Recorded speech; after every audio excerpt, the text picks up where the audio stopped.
Do you want to use a password or PIN to safeguard your Windows 11 computer?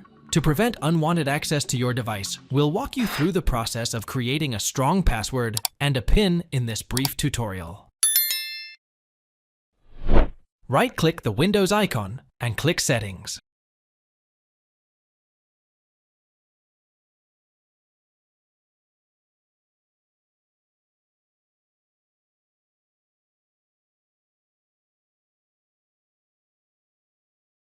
From the left-hand menu, click Accounts. Scroll down and click Sign In Options. Under Sign In Options, select Password and click on it. Enter your desired password and confirm it.